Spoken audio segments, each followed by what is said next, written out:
सुके बोंबील घेतले, त्याचे आपण तुकडे केलेत. तर त्यामध्ये पाणी ओतून आपण भिजत ठेवूया. बोंबील बुडतील इतपत पाणी ठेवायचं. बोंबील भिजले तिथं आपले. आता आपला त्यामधला काटा काढून घ्यायचा आहे. सोलायचे आणि हा काटा आहे असा काढून घ्यायचा.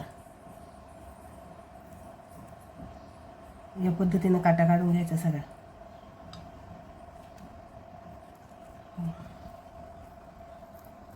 काटा काढून घ्यायचा.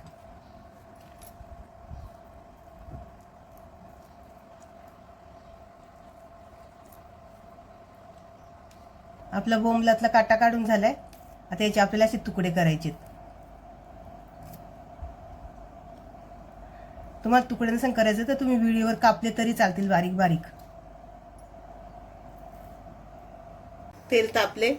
तेलमध्ये कापलेला लसूण, आपला लसूण परतला की त्यामध्ये आपण बारीक चिरून घेतला एक मोठा कांदा. कांदा परतून घेऊया आपण. हे मी फास्ट गॅसवर परतून घेते. कांदा परतलाय त्यामध्ये आपले ते 3 टमाटे कापून घेतले ते टाकलेत. तर ते आपण परतून घेऊ.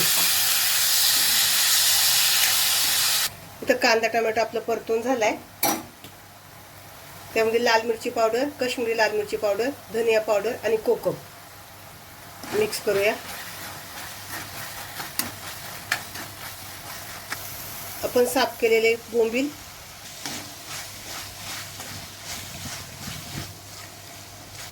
इथे अगदी थोडंसं पाणी मिक्स करून घेऊया आणि त्यावर झाकण ठेवून घेऊ.